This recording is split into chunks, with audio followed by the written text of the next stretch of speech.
Hey guys, welcome to SheKnowsArsenal. My name is Jessica. I'm your host. You can follow me on Twitter at JessinoTweets and at SheKnowsArsenal.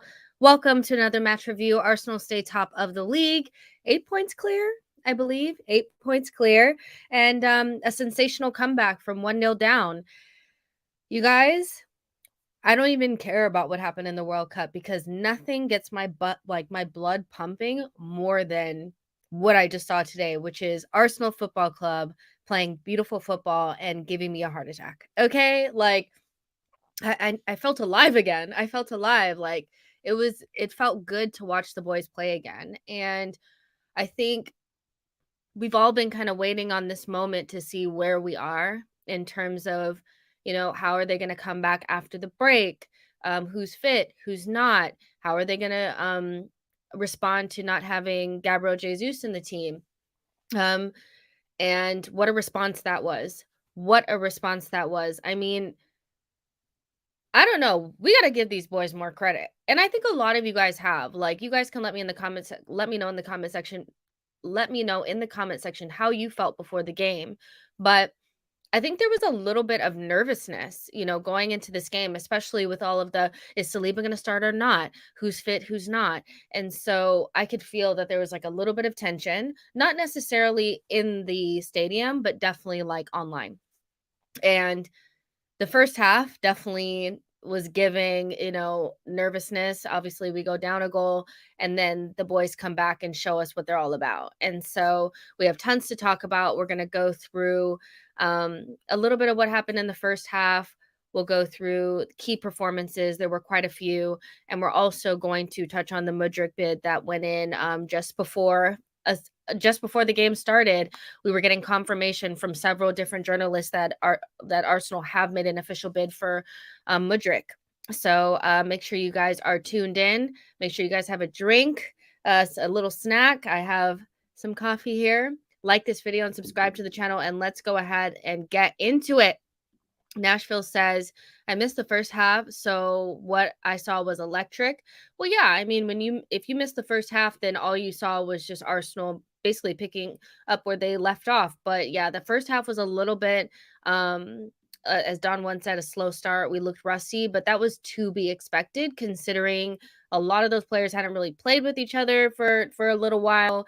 Some players had more playing time than others, like in the World Cup, and then there's some guys that were just like not at the World Cup at all. So I think it was to be expected, especially if you watched the games earlier in during Boxing Day. You will have seen that it was a mismatch. There was like a lack of balance in a lot of teams. Some guys were ready to go, some guys were letting the ball hit off their shin and go out for a corner and then getting scored against. Eric Dyer. So yeah, I think it was kind of like a mixed bag in that first half. Benjamin says the football in that second half, please spend some time on our midfield. I will. When we get to key performances, there's a couple of performances that we definitely can go over, and they include our midfield. Nashville says back at a time Americans can watch. Mr. Austin says respect Eddie. Eddie is definitely going to get a good portion of the time when we talk about key performances. Nashville says doubt we get Felix, but I like your ambition, Don. Once you guys are talking about the transfer rumors. NS Sports TV says, will you ever consider doing fan call-in shows on your channel? Thank you so much for your super chat. We have done them before. It just depends on kind of what's going on. It's hard to get a good amount of people wanting to come on. Usually if I do call-in shows, people are afraid to like show their face or they say they're going to comment and they don't. And so it's just, I get a vibe when it's time to do call-in shows. I'm not quite sure if it's right now, but I definitely consider them because I've done them before. Let's see. Errol says, yes, Jess, Merry Christmas. Merry Christmas to everybody. Happy holidays to everybody. I really hope you guys had a fun and safe holidays over the last couple of days.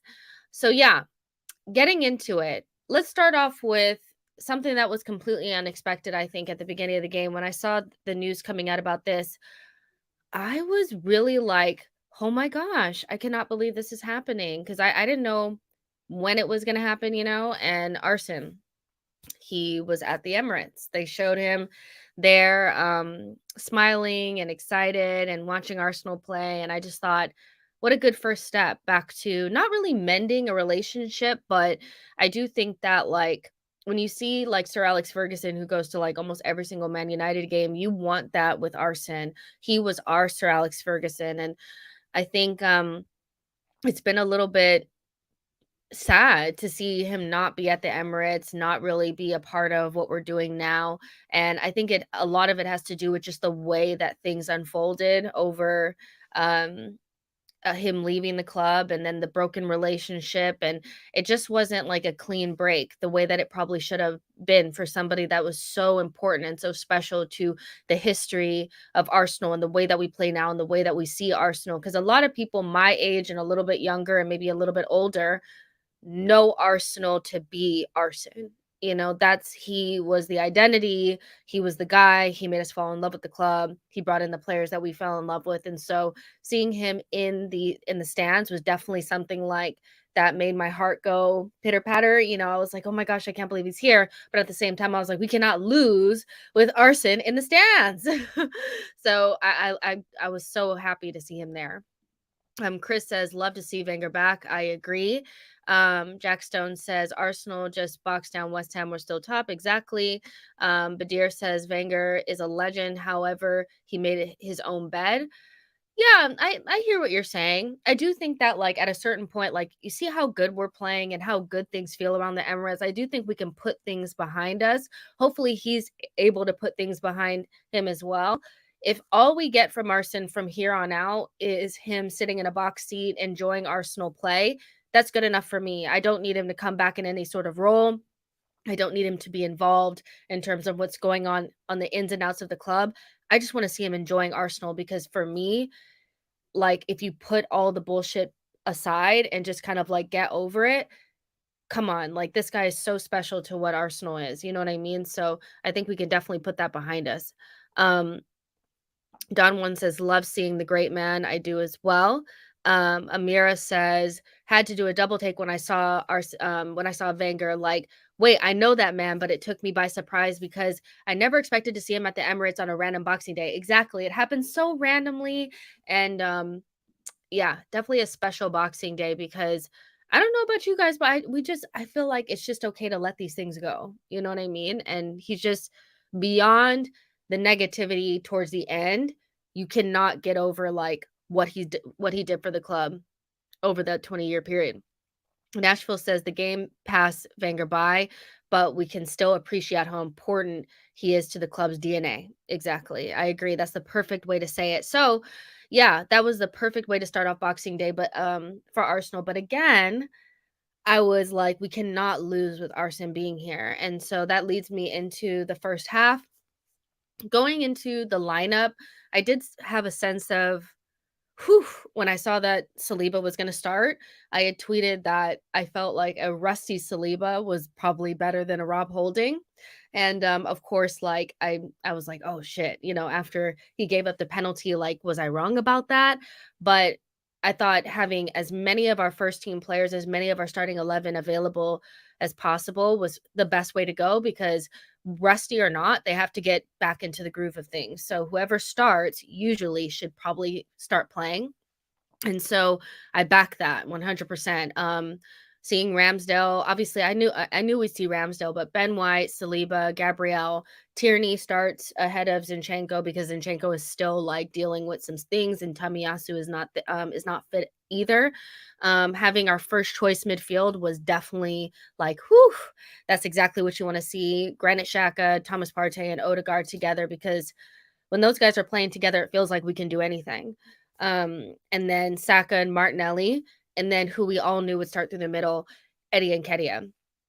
More than good enough to beat West Ham. Definitely was not sitting there like, can we beat West Ham with this team? Like, player for player, I still felt like we were a better team, but it was just a matter of seeing them play without Gabriel Jesus and seeing how they were going to deal with not having that energetic, pressing monster, that creative monster up front. And so the first half was definitely sluggish, a little bit slow in possession. I thought we were playing well, but the final pass wasn't quite there. There was a pass, Ben White got into a really good position, and instead of crossing it low and hard, he kind of floated it into the box. There was some like kind of weird crossing just into nobody from like Tierney and other players from wide positions. We don't necessarily have the type of striker that can take advantage of those types of crosses. And I thought we just needed a little bit more movement and a little bit more ingenuity. And we needed to move the West Ham players around a little bit quicker because their game plan was 100% sit back, win the ball out of the deep block, and then hit a long diagonal in behind Tierney to Bowen, and then try to get it into the box from there. And I have to say that I think their game plan was pretty good that entire first half. I thought everything that West Ham tried to do, it felt like they were getting joy from it. Even though we were the better team, you could tell what they were trying to do, and it was working. Tierney hasn't started a Premier League game in a while. Like, we know he hasn't. And so I wasn't necessarily worried about him defensively or anything like that. It was just a matter of being able to play inverted and how that would impact Martinelli. And I do think the left-hand side was a little bit clunky, kind of like how I personally felt, and I know a lot of you felt off of the back end of last season when Tierney, Granit Xhaka, and Martinelli were playing off of that left-hand side. It just wasn't smooth. Like, it just is something about that. I feel like you have to almost have Emile Smith-Rowe off of that left-hand side, who wasn't available today, to really like get together with Tierney on that left-hand side. Nevertheless, though, we were still the better team. We were still connecting quite well, but obviously we give up the penalty, which kind of comes out of nowhere. It's a long ball from West Ham, exactly what they're trying to do, and it was a little bit sloppy. And I want to know from your guys' perspective, just going back to the penalty, what you guys thought. Was it Saliba kind of being a little bit rash and sliding maybe unnecessarily, or was it Gabriel coming out of his pocket too soon and leaving Saliba exposed? I think this is what Arteta kind of speaks about, or he's been speaking about, is it's a partnership. And a lot of times when we watch Saliba and Gabriel play, it's like who did what and what's the mistake and who does it need to be blamed upon. I do think Gabriel probably shouldn't have been so eager to come out of his position because he left Saliba exposed. But again, I think the two of them are a partnership, and they were just a little bit sloppy in those moments. And I think across the first half, you could see some little here and there's where it was kind of like, okay, that wasn't as smooth. And at before the break, we wouldn't have given that up, or we wouldn't have given that ball up, or we would have been able to clean that up a little bit better. See what you guys are saying. AFC Max, thank you so much for your super chat. Says, heard from Terry you weren't eating your chocolates and was panicking, but Terry was confident. Odegaard, man of the match, so happy for Eddie, and Ben silence the haters. We will talk a lot about Odegaard, Eddie, and Ben. Yes, anytime Arsenal plays, every time the opposition touches the ball, I think they're going to score. Like, that's just how I watch the game. So yeah, that's definitely what's happening. I was very nervous. I cannot lie. Amira says, we've known for a while that KT and Martinelli don't really work because it tends to occupy the same space. KT has always worked better with ESR like Martinelli does with Zinchenko. I agree with that. Lionide says White was covering Saliba.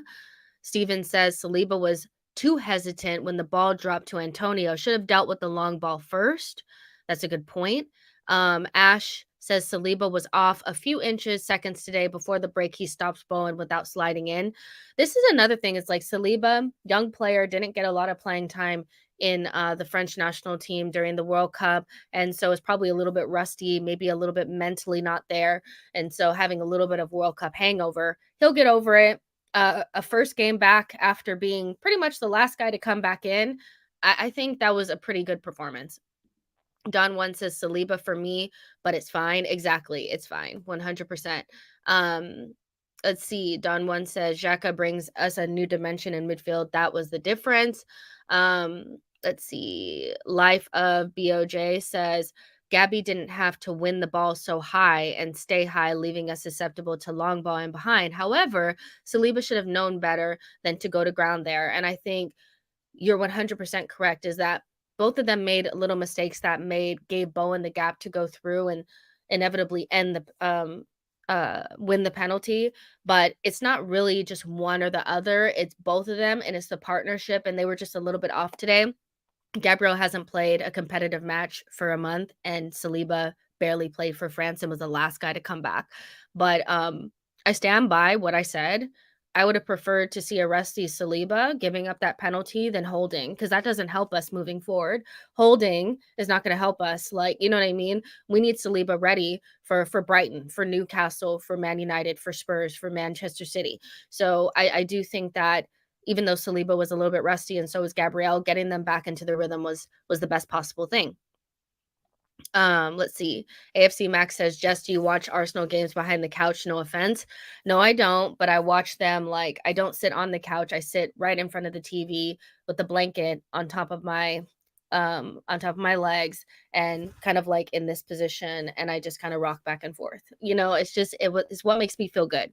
So the first half was what it was, you guys. It was rusty, it was slow, but at the same time, we had some openings. Odegaard, I thought, could have shot a little bit quicker sometimes. Eddie Nketiah had a couple of half chances. So I think we all kind of knew the goals were there. It was just a matter of whether or not we were going to be clinical enough.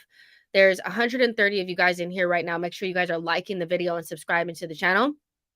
And let's move on from the first half and get to the nitty-gritty, the key performances in the second half.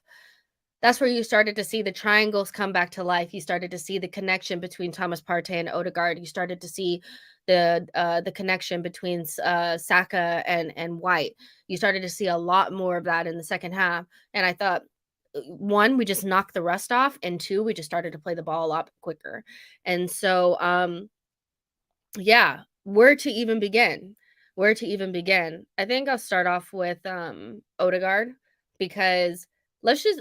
I was thinking about this earlier. Is that Odegaard has some special performances against West Ham, and I think the moment that I knew Odegaard was like the right player for us was against West Ham away from home when he was on loan.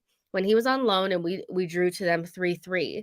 That was the game where I was like, this guy, we have to have him. He has to be a permanent member at Arsenal, and we need to sign him permanently because he just fit us like a glove. And the pockets that he was getting into, getting in those triangles with Saka, connecting with Lacazette, connecting with Partey, you started to see those glimpses of the type of player that he was in those moments. And back then he was playing more of a 10 role.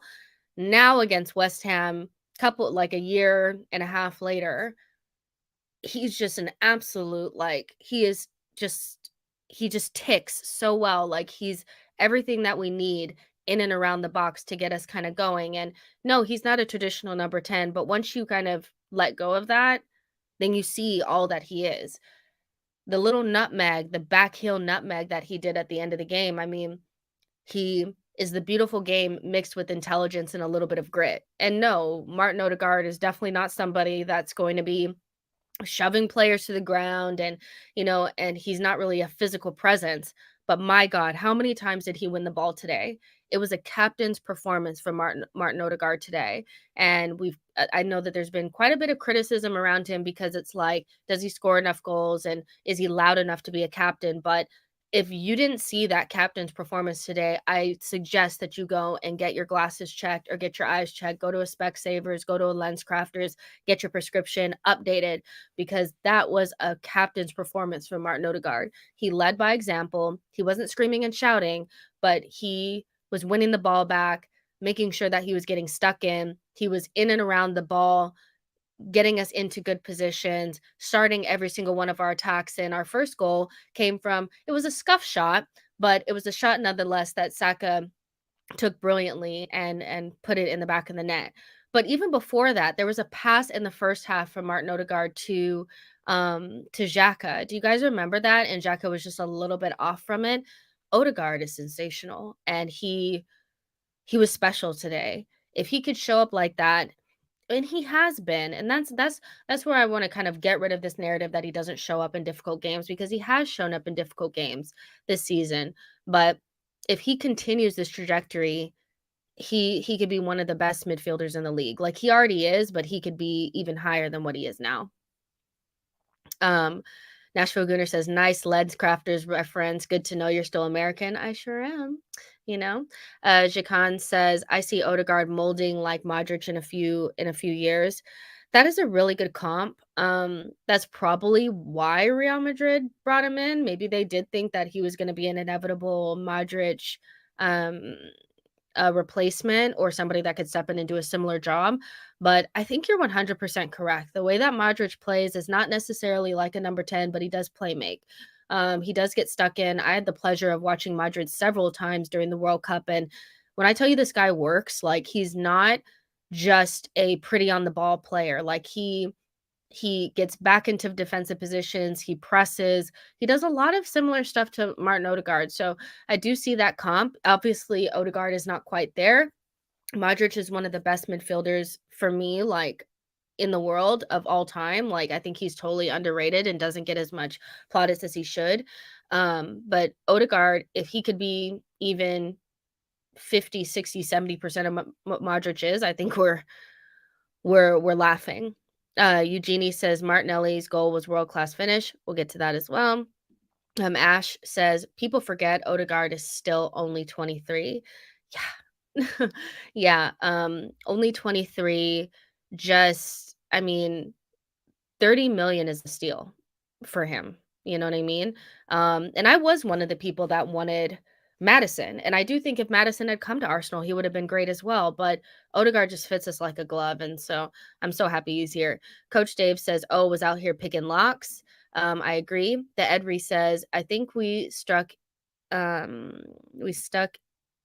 in is such a great phrase to use about Odegaard because he's truly influence." Don One says, "Yeah, I remember Xhaka was slow to it. It was like a pass nobody else saw but Odegaard."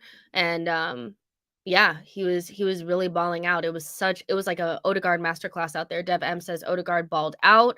Lionite says Odegaard puts the team first.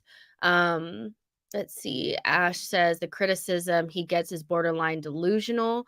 Um, yeah, he does get I think, but some of it is just like, I didn't want him, I wanted somebody else, or he's not like Kevin De Bruyne. So, and I think that's a lot of it as well, is like people have decided that if you're not like Kevin De Bruyne, you're not a good midfielder, or if you're not scoring 15, 16 goals a season, you're not good enough. And yeah, Odegaard does still need to contribute more goals. I think that that's something that he'll grow into as he gets older. Mind you, he's still high up there in terms of our top scorers. I think he may still be our top scorer this season. But he does so much for us. Like, it's actually crazy how much he does for us. Like, he's so so good. Um Alwyn says the two-man game he and Partey was playing, this game was sublime. I mean, it's really was like the first season, it was Partey, Odegaard connection, and then Odegaard, Saka, and of course, those connections have changed a little bit now that we play a little bit differently, but it has remained that Partey and Odegaard have a really good understanding in the midfield, and so they're so key, and both of them in their position are top 3 3 in their position. Odegaard, for me, in the league is top 3 number 8 slash number 10s in the league, creative midfielders, and Thomas Partey is top 3 defensive central midfielders in the league, and they're just popping it around and doing their thing, and it's so good to watch. Um, Wayne says Odegaard took 2 West Ham um, souls and ran away with them. I also triple captain him to assist. Not a bad return. Not a bad return. You're absolutely correct. Caleb said, just got back from the game. First time watching Odegaard in real life, and he is sensational. You appreciate the touches, turns, and drops of the shoulders so much more. In tight spaces, he is awesome. That's one of the things that when I went to the Emirates and watched Arsenal play against Nottingham Forest, that it's so much different because when we're watching on the big screen, like in our houses and stuff like that, or on our computers, we can see every angle, we can see every option because of where the angles are. But on the pitch, you can't see all the angles that we can see, and the spaces are so much smaller. Odegaard is so good in tight spaces. I mean, he's so good. Like, it's insane. So yeah, Odegaard for me was just absolutely sublime today. And unlucky not to get a goal, but who really gives a shit? You know, he was really, really good. There's 150 of you guys in here. Make sure you like the video and subscribe to the channel. It really helps the channel grow. Lionide says, where are the Buendias? I mean, he was absolute crap today. Buendia, I mean, I don't know if it's just about Aston Villa, but Buendia has been a total flop at Aston Villa. And so I'm very happy that, we didn't get him when we got Odegaard. Amira says, think both O and Saka are both top on 11 GA so far for us. And those are good returns. I mean, these are still young players that are still growing into who they're going to be. You know what I mean? iGamer says, hello, everybody. Hello, iGamer. So another key performance that I think will probably go under the radar just because I think most of his performances go under the radar is Ben freaking White. Okay. Ben White, like, is a steal for 50 million pounds. It just, he's so cool and calm and collected, but he's also a dick. You know what I like that. You need a player in your team that just it just has a stank face on, it's just too cool, like, and Ben White is so that player. But again, another player with good footballing IQ, knows exactly what he's supposed to be doing in his position, and day by day by day by day is getting better and better and better at that position. We talked about this the other day, was that Ben White always being looked at as a right back for Arteta, and it was always kind of the plan. I think makes total sense now because of the way that we use him, and he's just, I mean, there even in the first half, there was I think a moment with Antonio where Antonio got into the box and it was kind of like bouncing around and Saliba wasn't quite set, and Ben White jumps in and gets the interception there. And it's that and him being so reliable on the back post with his headers. He's a no-nonsense defender as well. Like, sometimes he just gets it out, but he knows when to do the right things. Like, he doesn't just play with it for the sake of it. Like, he gets it out when he's supposed to. He builds up when he's supposed to. And my God, like, I mean, he's just growing game by game by game. And so there was a point in time where people were really saying that Ben White was overpriced and we shouldn't have got him and Saliba this, Saliba that. But Ben White is a fucking player. I mean, we have went from Bellerin and Cedric and Ainsley Maitland-Niles being our right back options to Ben freaking White, who is keeping Tomiyasu out of the team, and Tomiyasu is excellent. You know what I mean? Even though, Tomiyasu wasn't fit today, but that is who he's keeping out of the team. Ben White, what right backs have actually been better than Ben White this season? I don't think there has been many. He's insane. I love Ben White. Ash says he had one bad game against Brentford and people wrote his obituary. A lot of that has to do with, I say this all the time, I think it's Gary Neville. I think he eulogized about it way too much and went on and on and on about it. And, we spent 50 million on this defender and he got worked by Ivan Toney and this and that. And that did a lot of damage. It did so much damage. One game and people just wrote him off. But Ben White is fucking class, you guys. He's so good. Abscess says, oh my God, Ben White is so great. He's amazing. He took that right back position and made it his own. I was scared whatever happened in the England camp would affect him, but he's just chilling. I still don't know what happened, and to be honest, I don't give a shit because Ben White, all I care about is what he's like with Arsenal, and it seemed like, this is just me reading between the lines, but it seemed like as soon as he got to Arsenal, he was happy, and that's all that matters. The team backed him, whatever happened, and he played so good today. He was relatively flawless. I only remember him losing the ball one time, and we were already up 3-1, and it was whatever. And so he's getting into the final third. I think with Ben, the next step for him is picking and choosing the right final ball. I think sometimes he chooses a little clip floater when maybe he should do low and hard sometimes. And then if we can get him into shooting positions and he can hit the target, we're talking about a world-class right back. And I mean, he's not far from it, but Ben White, I mean, watching him play is a joy because he's just an ass, but he's our ass, you know? Don One says, "Who are England? Who cares?" Exactly.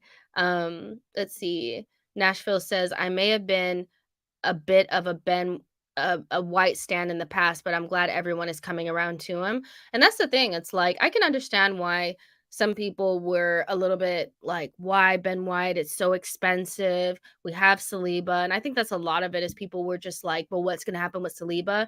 Now that we know that Saliba is fine, he's home and he's safe.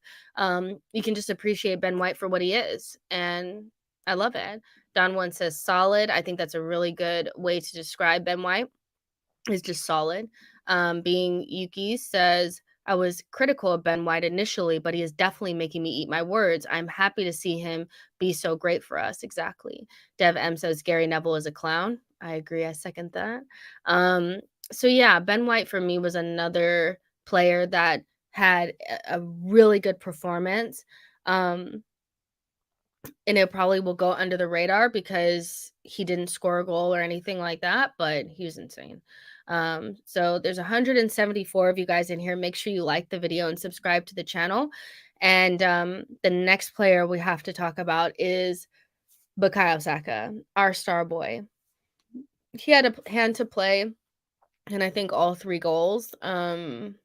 11 GA so far in this season.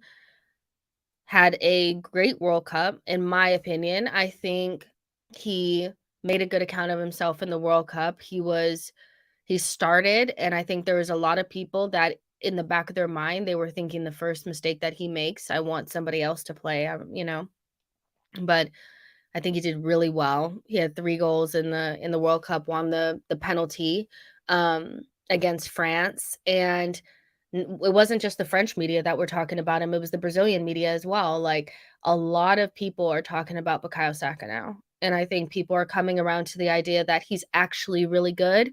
Get it out of your mind that a player has to be, overly flashy, or like lightning quick to play on the wing and that's the only thing that matters. Bukayo is not lightning quick and he's not flashy, but he's still one of the best right wingers in the world. And I think not relying upon silly tricks or just speed makes him have to use his footballing IQ, and that's what makes him so good. His balance, his positioning, knowing his reliability on the ball, because like Odegaard, he's really reliable on the ball in terms of his technical security, like he doesn't give the ball away. And he's just freaking good. Like, period. The end product is now there. Before, the end product wasn't there as much as it is now. And what a player we have on our hands. I mean, he's definitely worth over 100 million pounds. He definitely deserves to be paid as one of our best players because he freaking is. And I think along with Odegaard, he pushed us forward today to come back from 1-0 down. Saka, he's again sensational player, and we're lucky to have him he came through our academy. So yeah, you guys can wax lyrical on Saka in the comment section and I'll read them out, but there's not much more I can say about Saka because we've said it all and we've known it for a while. It's now other people are coming around to it and realizing that Saka is very, very good. Being Yuki says, what I love about Saka is he keeps it simple, very high footballing IQ as well. And that's the thing. It's like people are so addicted to YouTube compilations and get sucked into, okay, well, to play on the wing, you have to be tricky like Dembele, or you have to be rapid like Mbappe to be good. But he's totally different than those players. There's nobody really like Bukayo Saka. Nobody has balance like him. Nobody is able to use their body like him. I mean, and he just makes the right decision almost all the time. And that's why he's hard to beat. If he could just work on his right foot, which I mean, he's only 21, so this is not like, oh my gosh, like why doesn't he have a right foot? If he could just work on that, and I think just grow the way he is, he's definitely going to be world class. If you don't consider him world class yet, I mean, he will be world class soon. Let's see. iGamer says, is Saka the most informed right wing in the league currently? I would say no, just because I think Mo Salah, like, let's check Salah because he scored today and he looked good, like he always does. Um, to me, I think Mo Salah is very good and weirdly underrated in a way. So Mo Salah has 6 goals and 3 assists, and I think Bukayo has he has more than that. He has 4 goals and 6 assists. So it's kind of even in a way. I would say he's probably just behind Salah or just in and around that area. But I can't really think of anything. I mean, Kulusevski is a great player, but he's just coming back into the Spurs side. So, we'll see, but I'm sure he'll be on form as well. But there's not many, and Saka is very consistent and has been consistent for a while. So yeah, Nashville says, we are all Arsenal fans here. I think everyone will argue he is world class. It just depends. Like, I think we throw around world class too often. And so I think he's right on the cusp of being world class, if not just right on the doorstep. Do you know what I mean? So yeah. Make sure you guys smash the like buttons like Matthias is saying. Thank you so much. David says, and Saka is a joy to watch and always happy and probably a joy to play with, no drama. It's a testament to his character and his personality. And I hate to say it, how he was raised, that everybody loves him.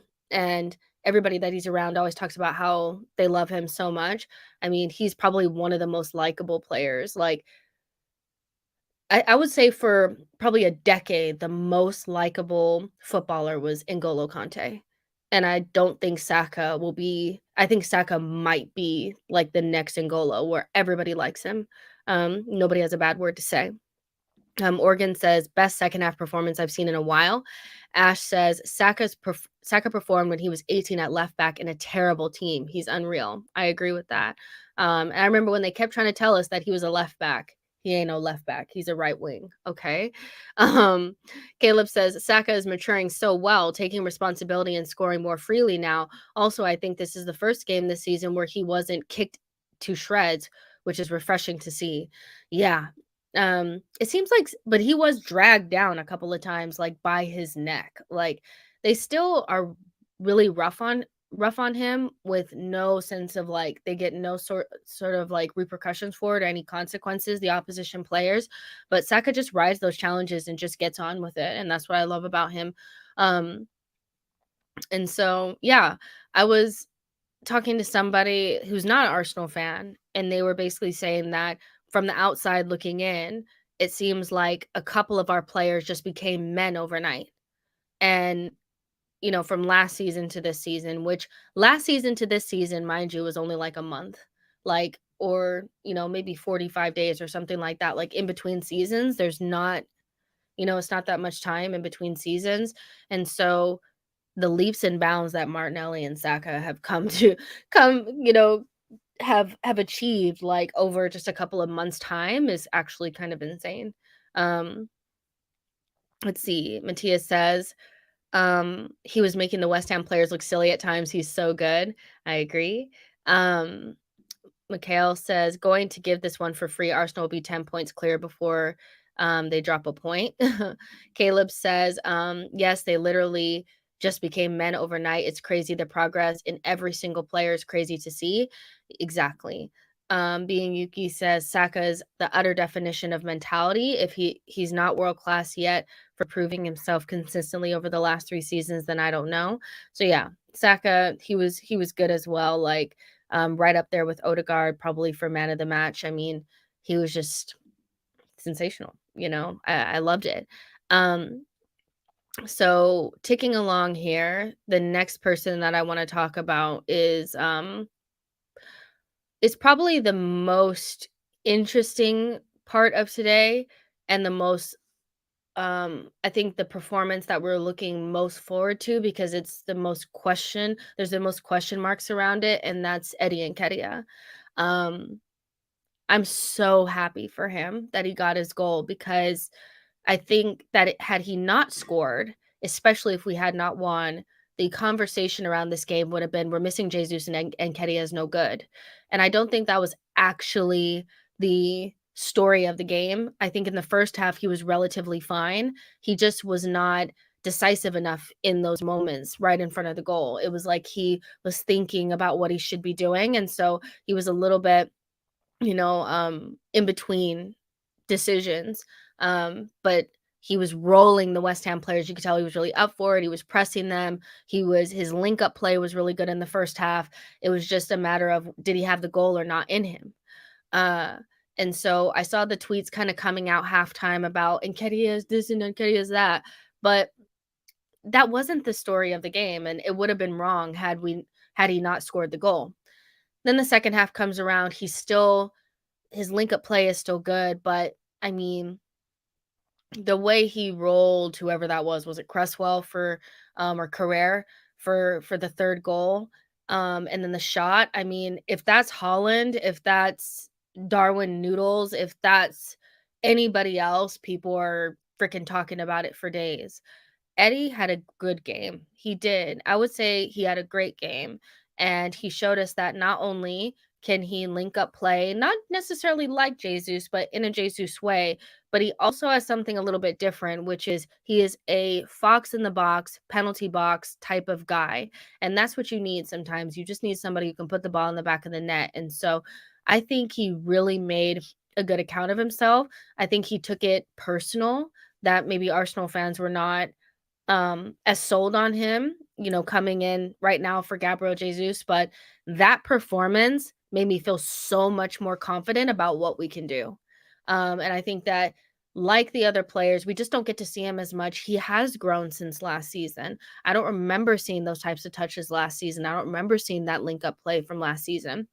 And so, yeah, I'm feeling a lot more confident going into these next couple of games with Eddie off of the back of that performance. He definitely has to keep it up. He can't ghost us for a couple of games, especially as the opposition is getting tougher and tougher. But man, did he have a great, great game. And I'm glad he got the goal, because had he not, I think the narrative would have been different, although it would have been harsh considering what we actually saw. Stefan says that goal was take my shirt off worthy. Lionide says that goal for Eddie was so important. I agreed. Don One says I cheered that Eddie goal the most. I did as well. Jack Stone says time for the fans to start to show some love for the player. It makes the time for the fans to start to show some love for the player. It makes them exactly. I think what it is with Eddie is just like, he just is not a shiny new toy. He's kind of been around for a while. He went on loan. And so as Arsenal fans, like, we just want to see Mitrovic or a Tony or a Vlahovic or somebody in that position. But the reality is that, like, it's rare that you're going to have two strikers of that type of quality in your team, because those types of players want to start games. And so having Eddie is somebody who's kind of like a younger striker that's kind of getting his feet underneath him, but is clearly really talented and can kind of replicate what Jesus can do, but also has some different qualities as well. It's probably the best case scenario for Arsenal right now, as long as he performs. It's just about whether or not he performs. But I think just some initial performances and just Arsenal fans being just so like, I can't believe we gave him this amount of money, and the number 14 has kind of skewed the way people think about him. And I know I've been like that as well. Like, I haven't always been sold on Eddie, but I kind of felt like he would do good with the first team, because he usually does. Let's see. Matthias says understudy of Sots. James Bond says, Jess, you see Eddie holding his ear. Yeah. Nashville says Terry on the Terrace made a great point earlier. Eddie is good when the team is ticking, but he is the guy who can. But is he the guy that can pull us across the line when the team is not ticking? No. I mean, as of now, there's no evidence that he's pulling us over any lines, right? We know that the player that usually pulls us over the line, in my opinion, is usually for me is Bukayo Saka. I think he's the guy that you can usually rely upon in difficult moments to step up for us. But again, Eddie needs more time, and he'll have 7 games or so to show us whether or not he's that guy. I'm not I'm not sure if he is, but right now, if these are the types of performances that he can replicate and give to us until Jesus is back, that's all I'm really asking for him. Ray says, I think a lot of the comments against Eddie were pretty fair. He does need to prove himself, and he did today, and he needs to keep going. Always said he fits the squad very well. Fair enough.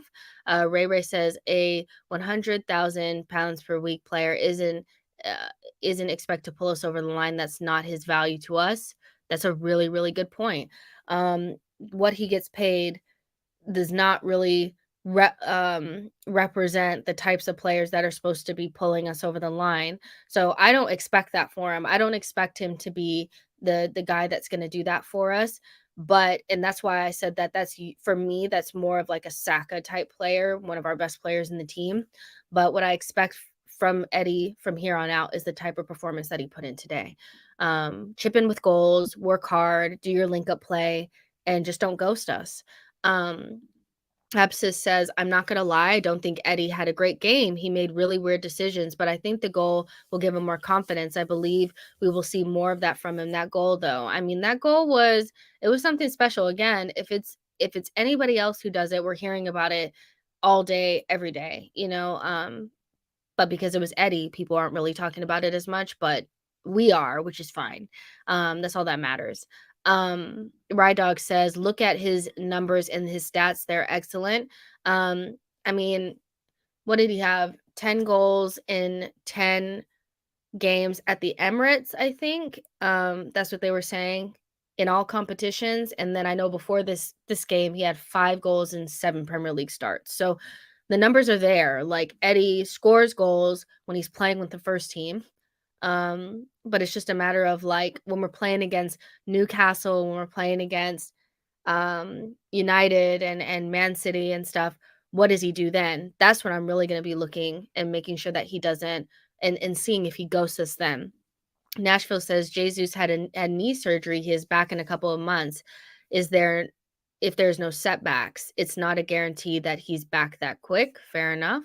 Eddie says Lionide says Eddie inside the box is quality.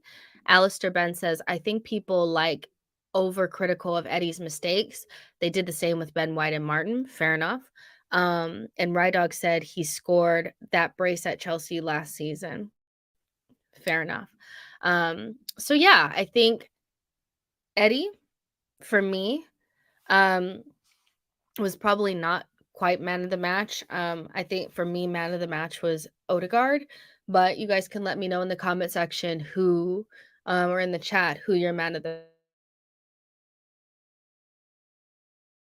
So yeah, let me know who your guys' man of the match was. And there's 180 of you guys in here, so make sure you guys like the video and subscribe to the channel and just get in it, you guys. Get in it. Let me know who your man of the match was. If it was somebody different that I didn't mention, because I didn't mention Martinelli. Oh yeah, I forgot to talk about our midfield, but I talked about Odegaard. But just a little word on our midfield in general, just the way that it works. I do think that xhaka had a more quiet game today, like obviously because he didn't score a goal. I think that's mostly what it was. But the composition and the balance between xhaka, Partey, and Odegaard is special. And I do think that it's going to take a really special player to break into that midfield, because right now they've been working together for like 18 months now, and so it's going to be difficult because it's one of the best midfields, if not the best midfield in the league. But I thought Partey had a good game. I thought xhaka had an overall good game, and I thought Odegaard was sensational. And just once the second half kind of got going, you kind of saw that it was coming back to them. They were getting used to each other again. We were seeing less of Ghana Partey and more of Arsenal Partey. I don't know what it is. When he goes to Ghana, he just becomes somebody completely different. And so, yeah, I thought they all kind of had a good match, but there were just some players that really stood out. Stefan says the midfield was cooking. Kev says I had 5 man of the matches that allowed. Of course it is. Caleb says, oh, man of the match. Hangeti says Odegaard. Stefan Odegaard. Lionide says Odegaard. Nashville says Partey controlled the game. Don One says Ben White. Rydog says I thought Partey was Ben White was my man of the match. Yeah, and there's two other things that I wanted to touch on. We don't have to have long conversations about it because I know you guys want to talk about Mudryk as well, before we get out of here. But two things that stood out to me in this game were that we didn't panic when we went 1-0 down, which I think is a testament to these players growing. We're still the youngest team in the league, but to go 1-0 down after, there was pressure there. We're in a title race. I'm sure that they're thinking that way. And so last game of the day, nobody's won at home yet. And they go 1-0 down and they didn't seem to panic. It was almost like they knew that they always had a chance to come back into the game. And I don't last season, we just weren't that team. We could barely come back. If we went down, we were finished. And this season, we've went behind 2 times and 3 times, and we've won 2 and lost 1. And so the team is growing, and that really stood out to me is that they didn't panic and they continued to play their game. The second thing that stood out to me was the difference in the way that we played and the quality of our passes and patterns and everything once Zinchenko came on. Now, I thought Tierney had a relatively good game for what it was. Like, Tierney is a certain type of left back, and even though he tries to do the inverted stuff and he does okay, the difference in the way that our passing ticks along when Zinchenko is out on the pitch is so noticeable. And of course, game state comes into it as well. We were already like 3-1 up, I think, when Zinchenko came on. So I want to make sure that I put that in there. But that guy needs to be fit because he just takes us to a completely different level. Right now, we have 3 left backs. They're all completely different and have different qualities. And I even thought Tomiyasu might have been a better option today had he had been fit because of those long diagonal balls that they were playing across right in behind Tierney. I thought Tierney did a really good job, but I just can't help but have this feeling that as good as he is, he's definitely second or third choice in the pecking order, and rightfully so based on the way that we play, not because he's not quality, but because of just the way that we play. And so, yeah, Zinchenko, once he came on, you could just see like that left-hand side was just ticking. Martinelli looked better. Xhaka was coming back into it. And so hopefully Zinchenko can stay fit because you could just see the difference. Let's see. Amira says, no hate on Jesus, but it's interesting to see him sometimes be praised for not scoring, but allowing Martinelli and Saka to, both of them, and Eddie scored today. Feels like Gabriel Jesus' absence makes O shine more.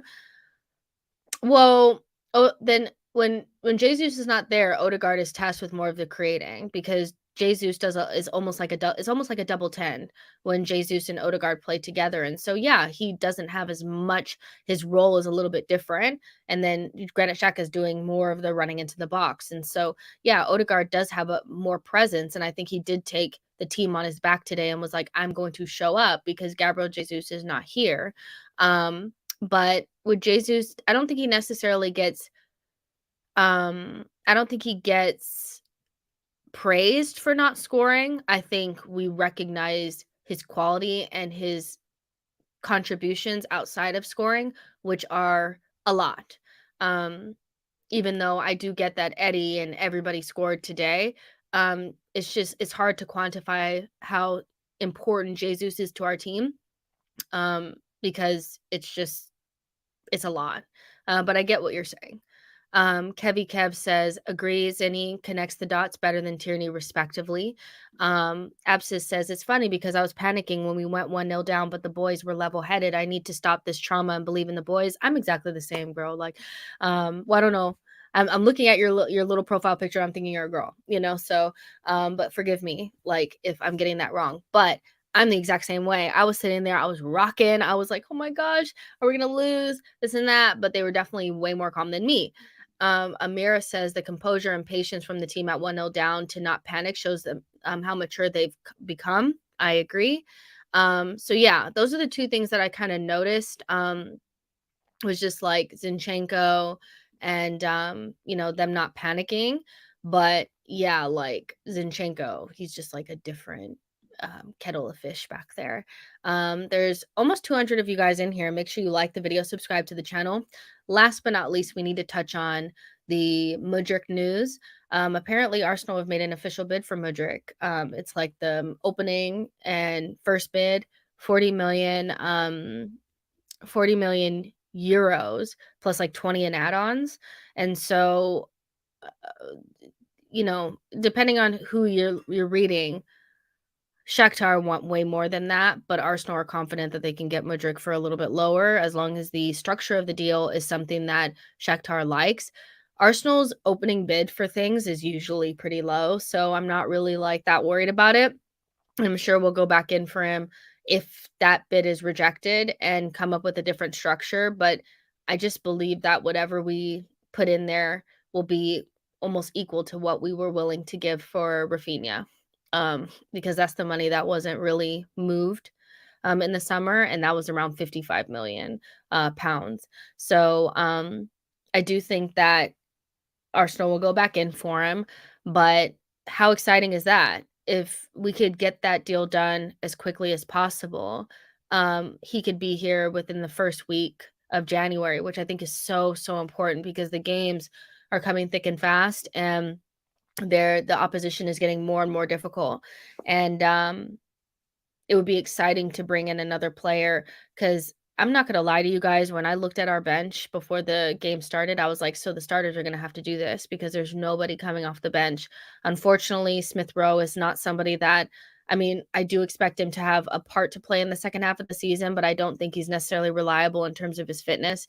So you can kind of put ESR in there. You can think about when Jesus comes back in, but ultimately, when it comes to the attack, because especially because Reece Nelson is now injured, we don't really have much wiggle room there. You can't really rely upon Marquinhos. He's definitely somebody that I think needs to go on alone.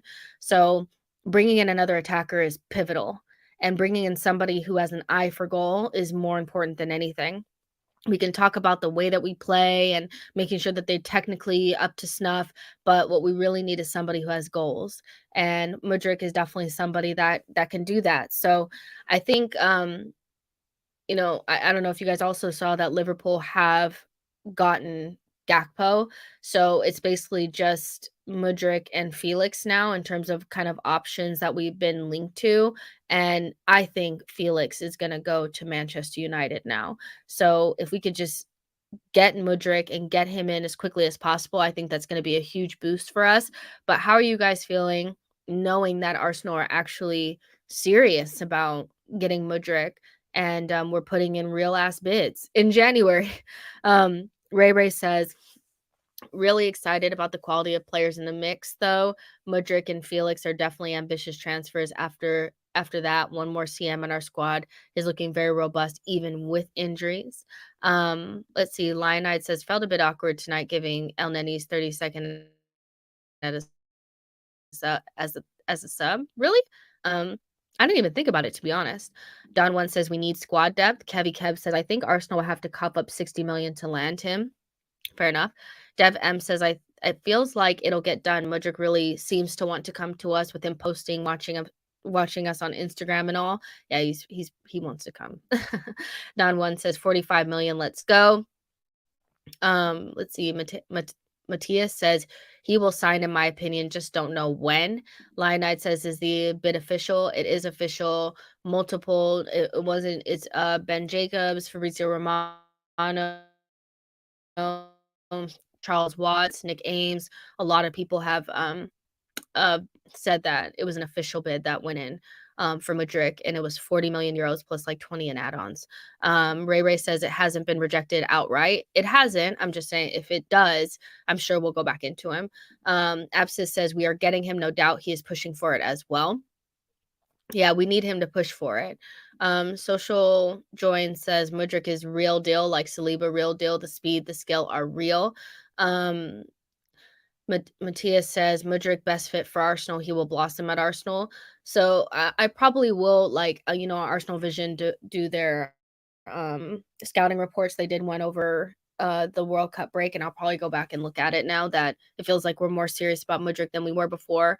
But I mean, by all accounts, he looks like a really exciting player that in the right hands could become something totally frightening. I mean, it's the type of speed that he has. And when's the last time we had a player that had like frightening speed like that? I feel like Theo Walcott, maybe. I don't know. Maybe am I doing Aubameyang dirty? I'm not sure.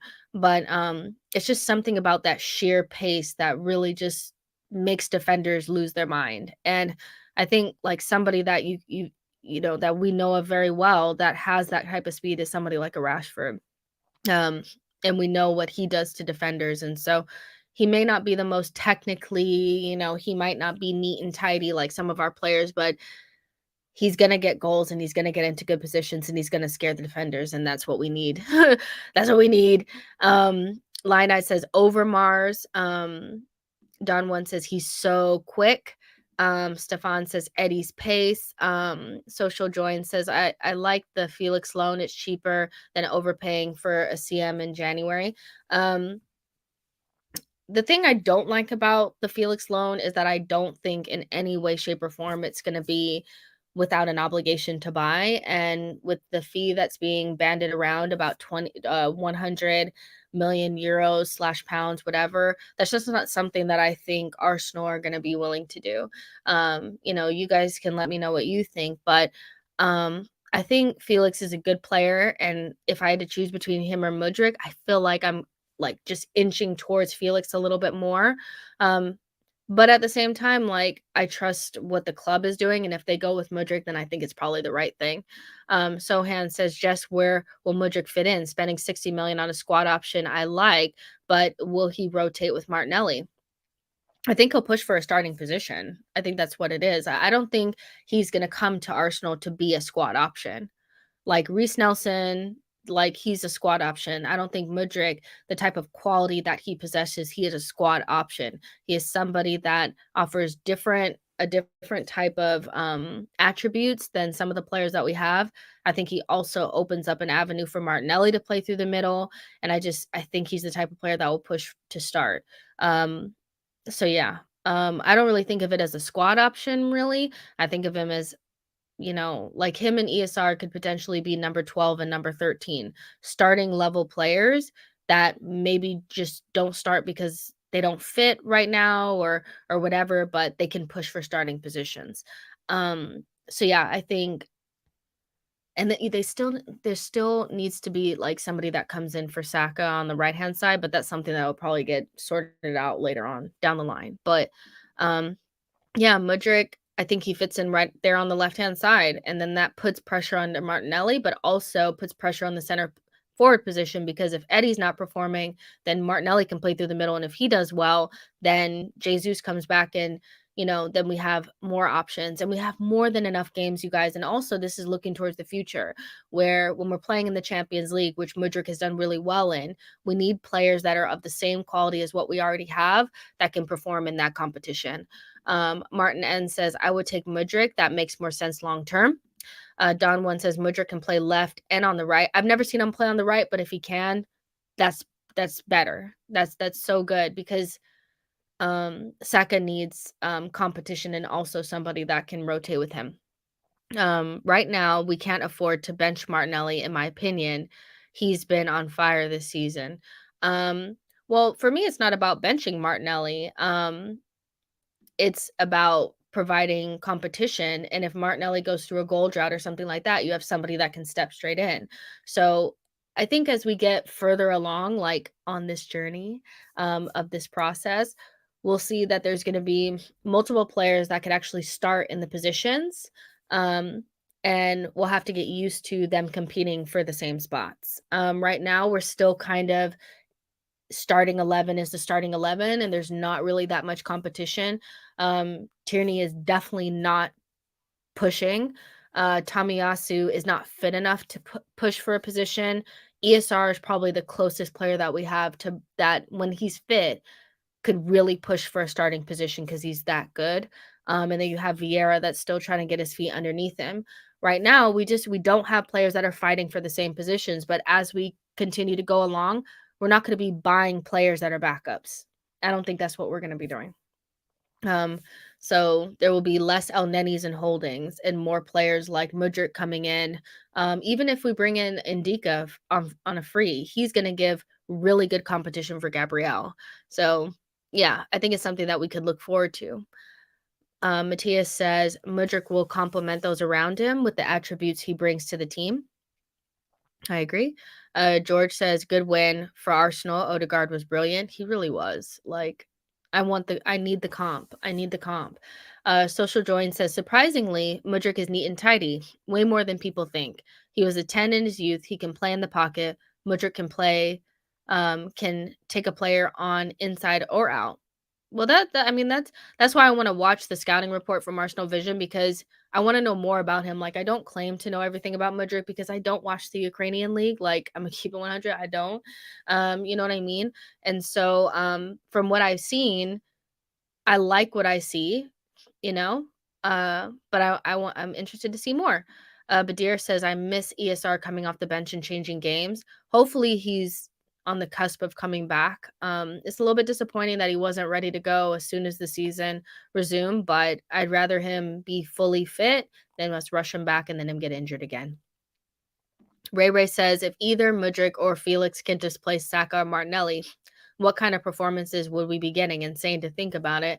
Yeah, exactly. And it's just, I know that it's hard to envision now because Saka and Martinelli are so good, but there's going to be times where they go through peaks and valleys in their form. You know, they're not always going to be consistent. And if you can have a player that's ready to step in and really push them, that could be really useful for us. We don't want players getting complacent.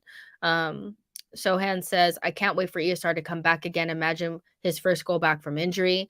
I can tell you what I'm looking forward to. I'm looking forward to ESR's first goal back from injury. I'm looking for Jesus's first goal back off of injury, and Ben White's first goal for Arsenal. It's going to hit like crack.